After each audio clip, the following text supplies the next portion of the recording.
हो गया।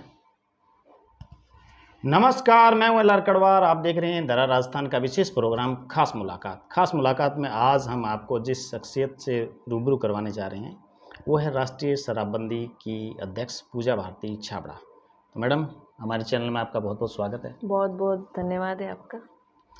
तो मैडम, आपका जीवन परिचय क्या है, थोड़ा संक्षेप में बताएं। देखिए, मेरा नाम पूजा भारती छाबड़ा है। मैं जी। राष्ट्रीय अध्यक्ष शराबबंदी आंदोलन की हूँ। जी मैं शहीद गुरुशरण छाबड़ा जी की पुत्र वधू हूँ, जी जिन्होंने राजस्थान को शराब मुक्त और नशा मुक्त बनाने के लिए जी अपने प्राणों की आहुति दी। जी और मेरे पिताजी को राजस्थान का गांधी कहा जाता था, जिन्होंने अपने जीवन में 14 बार आमरण अनशन किए। जी चाहे सरकार बीजेपी की रही हो, चाहे कांग्रेस की रही हो, जी। हमेशा वो सामाजिक बुराइयों के खिलाफ अपनी आवाज़ बुलंद भी करते रहे। जी मेरे पिताजी का आखिरी आमरण अनशन, जो 14वां आमरण अनशन था, वो 33 दिन तक सरकार से शराबबंदी की मांग को लेकर हुआ। 33 दिन तक संघर्ष करते करते वो ये दुनिया छोड़ के चले जाते हैं। तो ऐसे शहीद की बेटी हूँ जिन्होंने केवल समाज के लिए अपनी जान को कुर्बान किया।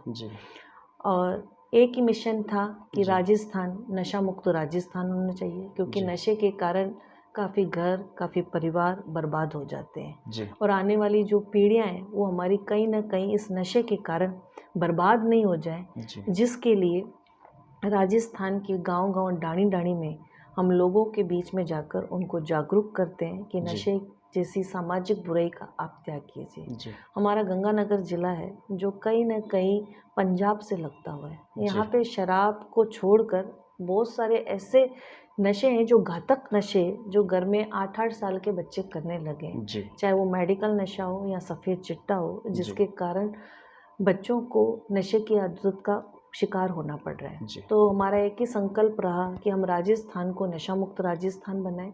अपनी जो युवा पीढ़ी हो उसको नशे से बचाने के लिए जितना ज़्यादा हो हम प्रयास कर सकें। मैडम, सूरतगढ़ को जिला बनाने के लिए आपने एकदम से आमरण अनशन की घोषणा कर दी, तो क्या यह इमोशनल या भावना में बहकर लिया गया फैसला था या यूं कहें कि किसी राजनीतिक आर्ट की बूथ थी? देखिए, हमारा पूरा जो परिवार है ये अच्छी तरह से सब जानते हैं, पूरे देश में अच्छी तरह ये जानते हैं कि हमारे परिवार ने समाज के लिए, देश के हित के लिए अपनी शहादत ली। चाहे मेरे पिताजी या ससुर तुल्य गुरुशरण छाबड़ा जी ने भी अपनी शहादत एक सामाजिक बुराई को मिटाने के लिए, राजनीतिक में होते हुए भी उन्होंने राजनीतिक से परे जाकर ऐसे मुद्दों के लिए अपनी आवाज़ बुलंद की। चाहे उनकी खुद की सरकार हो, चाहे दूसरी विपक्ष की सरकार हो, हमेशा सामाजिक मुद्दों को लिए। उसके बाद चाहे मेरी सासू माँ, जो मेरी आशा भारती जी भी थी, उन्होंने काफ़ी बड़े बड़े आंदोलन सूरतगढ़ के लिए किए, और वो भी कहीं ना कहीं इन आंदोलनों के ही कारण आज हमारे बीच में नहीं रही है। तो हमारा परिवार एक शहादत का परिवार है, जो हमेशा लोगों के, आम जनता के लिए प्राणों की आहुति देता भी रहा है, और आगे भी अगर ज़रूरत पड़ी तो कोई इसे पीछे नहीं हटेगा। जब सूरतगढ़ को जिला बनाने की बात आई तो सबसे बड़ी बात ये थी कि जब माननीय मुख्यमंत्री अशोक गहलोत जी के द्वारा जब विधानसभा में 19 जिलों की घोषणा की गई, तो उसमें से हमारे सूरतगढ़ का जब नाम नहीं आया तो आम जनता में कहीं ना कहीं पीड़ा थी, कहीं ना कहीं रोष था कि सूरतगढ़ को जिला क्यों नहीं बनाया गया। जब काफ़ी संख्या में लोग जुटने लग गए तो लोगों में एक भावना थी कि हम अपने सूरतगढ़ के मान, सम्मान और स्वाभिमान के लिए ये लड़ाई लड़ेंगे। और मेरे भी दिल में यही था कि मेरे पिताजी की ये जो कर्म भूमि है, क्योंकि मेरे पिताजी ने भी काफ़ी इस सूरतगढ़ को जिला बनाने के लिए आंदोलन किए थे, और काफ़ी वर्षों से ये आंदोलन चलता भी रहा है। तो जब बात आती है अपने स्वाभिमान की, बात आती है अपने कर्म भूमि की, तो उसके स्वाभिमान और उसकी रक्षा के लिए, उसके मान सम्मान के लिए अगर कोई भी फैसला लेना पड़ता है तो मैं पीछे नहीं हटती हूँ। और इसी चीज़ को लेकर जब बात आई कि हम अपने आप क्या कर सकते हैं सूरतगढ़ के लिए, तो मेरे को उसी टाइम केवल एक ही विचार आया कि मैं अपने लिए, सूरतगढ़ के लिए एक कुछ ना कुछ तो त्याग दूं, कोई ना कोई आहुति दूं, जिसके कारण मैं सरकार के दरवाजे खटका सकूं। और इसी चीज़ को लेकर, इसी क्रम में आगे बढ़ते हुए मैंने सूरतगढ़ की जनता के लिए, सूरतगढ़ के स्वाभिमान के लिए आमरण अनशन की घोषणा की। अब मैं इससे तो बिल्कुल परे हूँ कि राजनीति से लेकर या क्या क्या, क्योंकि हमने हमेशा सामाजिक हितों के लिए, सामाजिक बातों को आगे रखते हुए हमने हमेशा निर्णय लिया, और बस स्वाभिमान की लड़ाई थी जिसको लड़ने के लिए मैं मैदान में कूद गई थी। मैडम, महंगाई है जो दिन प्रतिदिन डायन की तरह लोगों को खाई जा रही है, इस पे आप क्या कहेंगे? सही बात है, महंगाई बहुत बढ़ गई है। पहले पेट्रोल डीजल के भाव 50-60 तक होते थे, आजकल 100, 100, 200 से बढ़ गए हैं। और सबसे ज़्यादा महिलाओं को भी परेशानी होने लगी है कि उनके राशन का जो डिपार्टमेंट है वो बिगड़ने लग गया है। लेकिन कहते हैं कि देश का विकास करना है तो कहीं ना कहीं थोड़ा सा संतुलन बिठाना भी पड़ता है, मैनेज भी करना पड़ता है। तो सब कुछ मैनेज करके अब सब जने चल भी रहे, और जब इस समय आता है तो उसकी मांगों को लेकर काफ़ी लोग अपनी आवाज़ भी बुलंद करते हैं। तो महंगाई जहाँ बढ़ रही है वो बहुत बड़ा प्रश्न भी है, और उसके लिए हम सब मिलकर को भी लड़ना पड़ेगा, और कहीं ना कहीं हमें भी अपने आप को भी इसके लिए मजबूत करना पड़ेगा। तो मैडम, आपने जो इतने संघर्ष किए हैं, आमरण अनशन काफ़ी किए हैं, तो क्या आम नागरिक को भी इस प्रकार का आमरण अनशन का फैसला लेना चाहिए?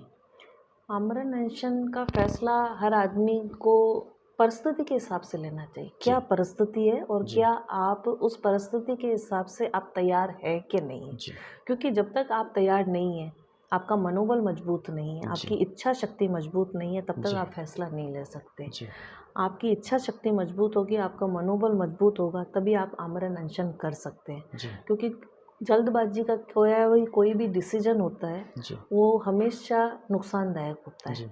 तो मैं तो आम जनता जो भी अगर आमरण अनशन या कोई भी फैसला लेना चाहते हैं तो सबसे पहले अपनी इच्छा शक्ति को मजबूत करें, अपने मनोबल को मजबूत करें, और अपने लक्ष्य की प्राप्ति जब तक नहीं हो जाती है तब तक आप डटे रहिए, तभी जाके आप आमरण अनशन कर पाएंगे, और जिस उद्देश्य से आप बैठे हैं उस उद्देश्य की आपको प्राप्ति होगी। मैडम, सूरतगढ़ की जनता के लिए आप क्या संदेश देना चाहेंगे? देखिए, आपके चैनल के माध्यम से सूरतगढ़ की जनता से यही निवेदन और ये अपील करती हूँ कि सूरतगढ़ को जिला बनाने के लिए सब लोग संघर्ष कर रहे हैं। राजनीतिक पार्टियाँ एक ही मंच पे आ गई हैं, और सबका मानना है कि सूरतगढ़ जिला बनेगा तो प्रत्येक व्यक्ति को इसका फ़ायदा होगा। मैं सूरतगढ़ की जनता को आपके चैनल के माध्यम से एक अपील करती हूँ, एक निवेदन करती हूँ कि एक बार तो हम ये ज़िले की जो रेस थी उसमें से तो बाहर निकल गए, लेकिन हमें उम्मीद नहीं हारनी चाहिए। हमें अभी भी एक उम्मीद है कि माननीय मुख्यमंत्री अशोक गहलोत जी हमारे सूरतगढ़ को ज़िला बनाने के लिए घोषणा करेंगे। लेकिन जब तक ये घोषणा नहीं होती तब तक हम सबको मिलकर संघर्ष करना चाहिए। घरों से बाहर निकलकर ये जो आंदोलन चल रहा है उसमें किसी भी प्रकार का अपनी आहुति, अपनी सहभागिता अपन को निभानी चाहिए, और ये संभव तभी हो सकता है जब सूरतगढ़ की जनता जागरूक होगी।